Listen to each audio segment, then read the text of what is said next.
was your read on that?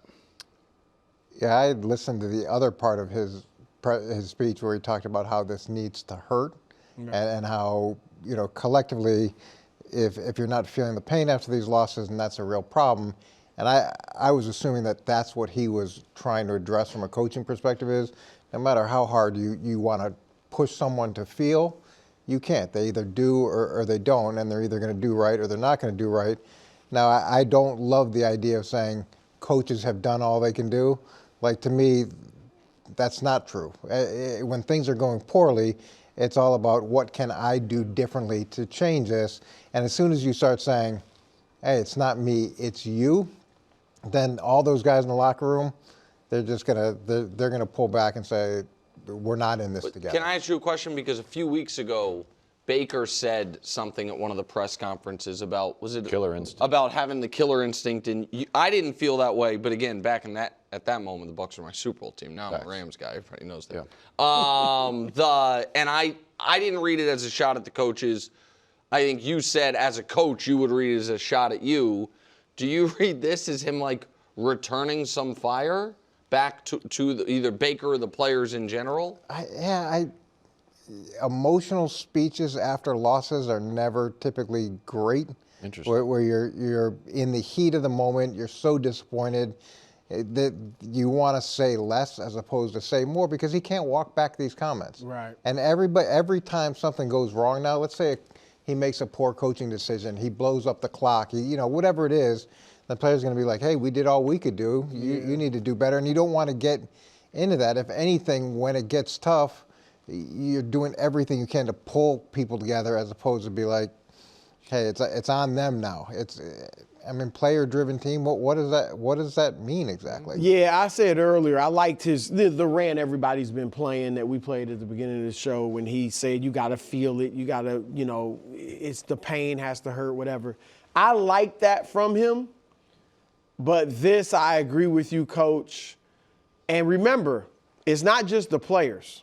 The front office that has brought these players in is looking at, everybody's going to be looking to save their job. If they don't make the playoffs, or even if they get bounced in the first round, this is a bad season for them. Yeah. And ownership, and everybody's going to be scrambling, I think, to keep their jobs. And I do not think Todd Bowles should get fired. I think he's a good coach. I think he's done a good job there.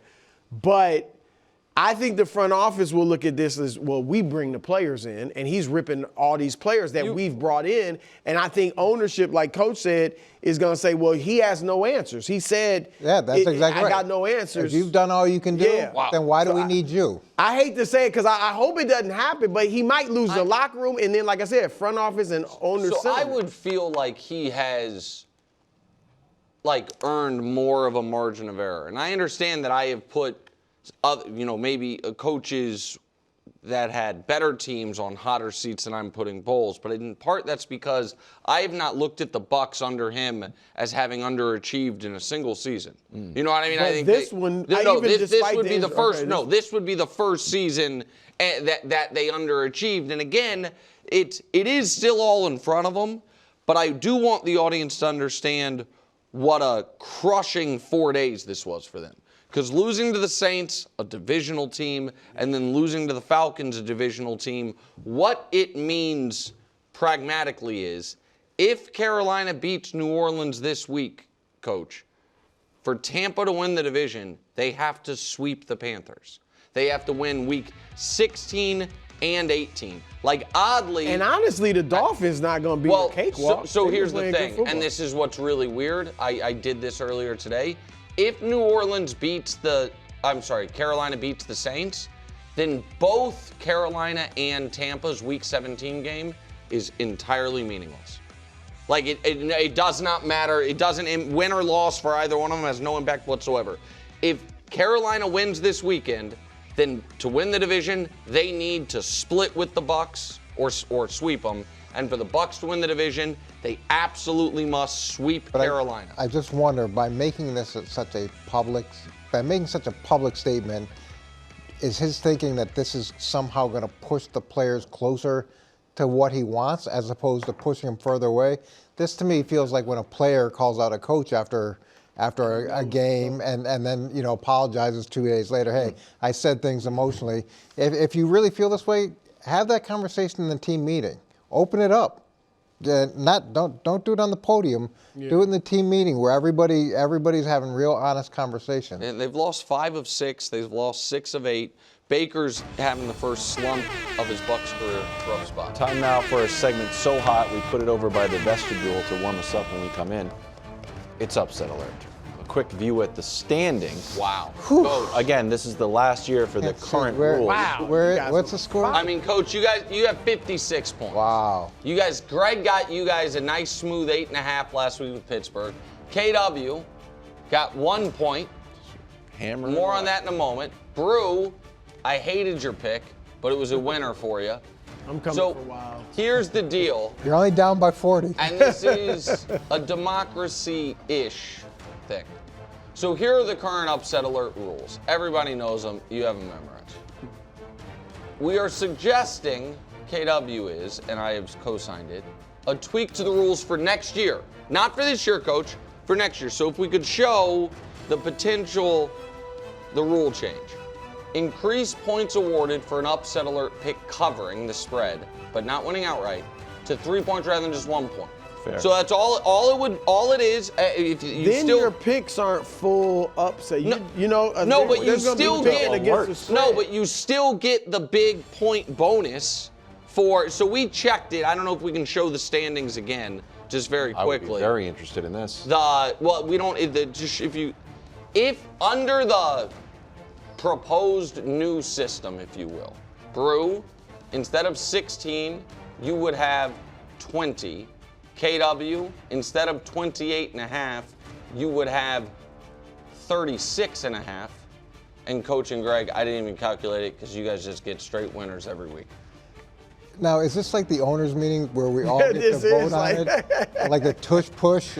No, it's not. You do get a vote. And I don't think Coach wants to change the rules. No. Look. However you guys want to do it, I'm perfectly happy. I feel very comfortable. They won Greg and last year. They are running away with it. I'll be honest with you, I would like to advocate for a change of the must-win rules. That to me, if we could do one segment change, maybe we could do another segment change. They might be connected. Yeah, if we can negotiate that, that'd be Coach, here we very go. happy. Guaranteed upset alert coming up. Yep, I'm going with the Cleveland Browns. Yes! Wow! Yes! You hear that, Danny Parkins? Yep, so here's what I'm thinking is you play Green Bay, tough, emotional loss.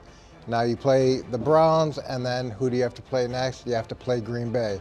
So you're looking at these two hard games, and sandwich in between as a cupcake that you can kind of catch your breath, relax a little bit. This team doesn't win. They've got a rookie quarterback. He's had a few moments, but he'll turn the ball over. He'll get sacked. We lead the league in turnovers. So there's all that stuff that's going into it. Where on the flip side of it, you've got Myles Garrett approaching the sack record. You've got potentially the defensive rookie of the year. Those guys are going to be fired up to make sure that Myles gets what Myles deserves and what they feel he deserves. So the defense is going to be fired up. Then the other side of that is Shador. He's added some energy to the building. He's added some energy to the offense, and I think there's a collective, there's plenty of guys on that offense that want to prove that he should have been the quarterback earlier than he was. So they're going to be fired up too. And Caleb, he can go. He's made a lot of progress, but he's very willing to make mistakes too, make some rookie type mistakes. So I see Green Bay. Cupcake, except that cupcake's not going to go along with what the Bears are hoping. I love this, bro. And you called this too. You should get points for this too. Coach, I thought about, before I knew this was your pick, I did consider it. I was like, I don't know, but I love that. The fact that you're saying, this is the first week I'm pulling for you to be right on your upset alert. And it would be very hard for Caleb to can he even outplay Shador in the loss? Theoretically, but it would be great for the show. That'd be great. Yeah, because I don't know how Shador could lose that. All right, this one, I had to go big game hunting, of course. Oh. I'm not 100% certain on it, but I feel pretty good. I feel decent about it. No, I'm not going at you. Detroit beating the Rams Oh, I don't mind that in at all. LA. I got Detroit doing it. You know, Jeez. obviously it's the battle of the quarterbacks, you know, switching teams and all that. Detroit just needs it more. And I know the Rams, they still have something to play for too, but Detroit is desperate, all right? They need this win. Jared Goff, as well as he's played for Detroit, I think there's a part of him that still got that chip on his shoulder because everybody looks at it as, yeah, sure, it's been fine for Detroit, but it's been great for the Rams and Matthew Stafford. And I'm not sure, Coach, that the Rams wouldn't have won that Super Bowl with Jared Goff. I know McVay was down on him, but I'm not so sure they couldn't have won that Super Bowl with Goff. Jaworski Tart also would have Yeah, I mean, think about it. I don't know if he throws it straight to Jaworski Tart's numbers. Can you get off of I'm just saying, He's such a nice kid. It's totally He's changed. such a nice person. I know Stafford loves him. But no, I think Goff plays well. I think Stafford will be fine. I think the desperation for Detroit is huge. Dan Campbell will have his team riled up. And, Coach, I know the Rams' defense is great, but I think Jahmyr Gibbs is the star. And they got all these weapons, of course. But I think Jahmyr Gibbs, through the air and on the ground, has a huge game, and Detroit wins this. Excellent. Brew, I feel a little badly because you obviously made this pick before the show, and you hadn't factored in the extra boost the Rams were going to get internally in the locker room hearing that I had made them my Super Bowl pick. So do you have any second thoughts about that? Might be a letdown. Okay, all right. Okay, all right. They're like, hold on, he picked the Bears last year, and he picked Tampa Bay this year. I wonder who Wilds is picking. Time now for the Puxatawny-Phil football and make his upset alert pick. Why do they call you Puxatawny-Phil football? Weird name. He's like, I got it. Covered with fur, live in a log. Just a coincidence, actually. I'm going. What about how you? Yeah. I dropped that. Why? I don't know. It wasn't great, but I still It was would like great. to What are see you it. talking about? You wouldn't have dropped it if it was great. I just no. Girl Scout cookies are great. They're not available 365. Bills straight up over Patriots. Wait.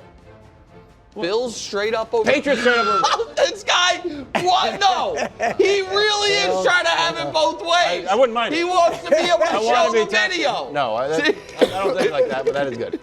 Patriots straight up over Bills. I am a huge Bills fan. The Bud Light thing, I love it.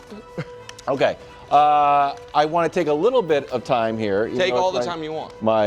To say congratulations to my fictitious friend who just became a father. And he came up to me and he said, Kevin, I just became a father. Do you have any advice? And I said, first of all, thank you for asking me. Yeah. And congratulations on the newest rival of your family.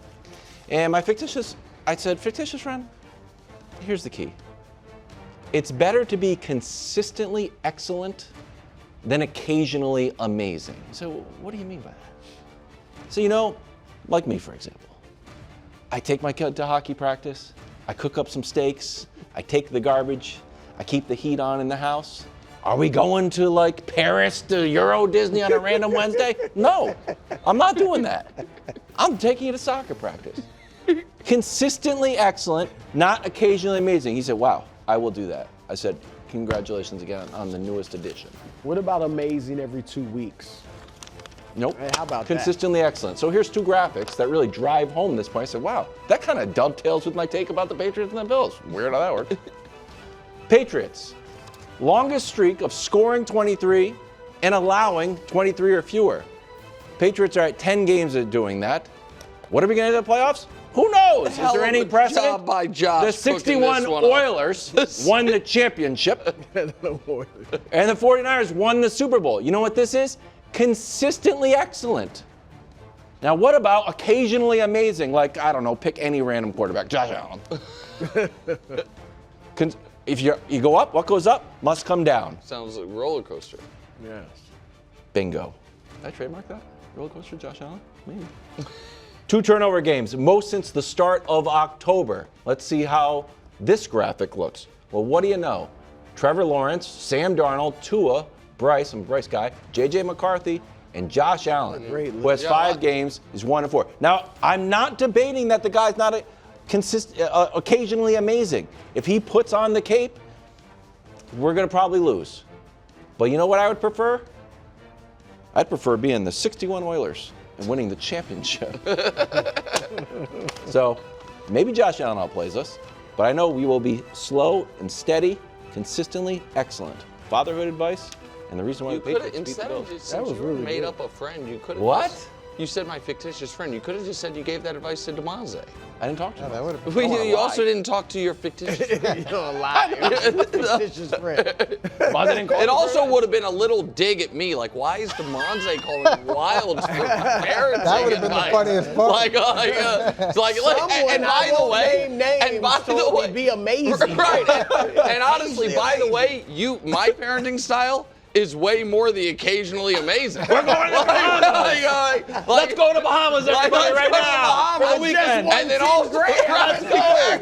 And also, like, why is Dad not here for dinner tonight? It's like he's out gambling. Like, no, we could have workshopped that together. Great point. Time now for Yes, Nick Fix red hot. Oh my God, Coach. Scorching. And I need it too, because this Chiefs season, it's been expensive. Luckily, picks last 3 weeks, 7-1-1. Last week, 2-1. This year, just a game under 500. That's something to brag about, but we're getting hot at the right time. Look at that bottom thing. KW made me do locks.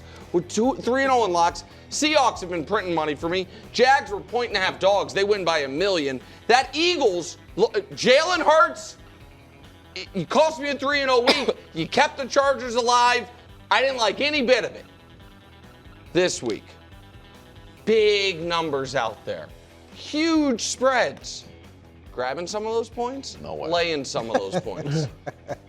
Niners, minus 12.5.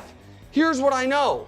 This Titans defense let Shador and Stefanski cook them up for 400 yards. Yeah. What's it going to do with Shanahan off a bye? Brock Purdy's toe hasn't felt healthier at any point all year. Christian McCaffrey looking spry. How many points is the Titans going to score against Bob Saleh's defense? Cam Ward terrified? Give me a break. It's a lot of points to lay. Don't get me wrong. Niners, off a bye, feeling good, lay the 12.5, bang. You guys are going to hate this one. Don't care. Give me the Raiders, plus 11.5. What'd you say, Brew? Eagles have 8 wins. How many of them were by more than one score? 1 against the Giants. Also, last 75 instances of a team having played in overtime against a team not having played in overtime, the team coming off the overtime game, 24-49 against the spread. And then you realize, wait a minute, that overtime game was Monday. Short week overtime game against a Raiders team that really has been chilling for months, if you think about it. Give me the 11.5 points. The Eagles can't blow anyone out. And then, last but not least, Hate that one either. we've been printing money here. America, it is a flash sale. We have a Mike McDonald ferocious defense in Seattle taking on a man who damn near qualifies for Social Security. I don't understand how it's happened. Here's also what I know. I said this last week, but I didn't have the evidence of it, and then I got the evidence of it. I said, what's the inverse of Sam Darnold pumpkin mode? Sam Darnold, local TV window when everyone's watching a different game mode, my guy cooks. Would you believe this?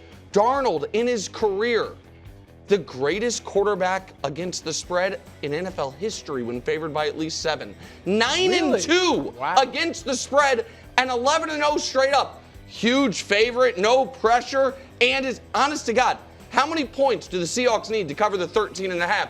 Might be 14. Either way, we're laying it. So our 3 picks, KW, the Niners, minus 12.5. This is insane. The Raiders, plus 11.5. The Seahawks, minus 13.5. I don't do locks, KW, but if I did have, do you have a question for me? The lock is going to be the Raiders, I bet. The lock is going to be the Seattle Seahawks against Philly Rivers. 100%. That feels like a 3-0 week. Game behind Danny Parkins. Let's go. I think that was good. Thanks, You like bro. all those too? I do. I like the Eagles Raiders a lot. Thanks for watching. Subscribe here to get more from the show and to check out clips from other shows on FS1.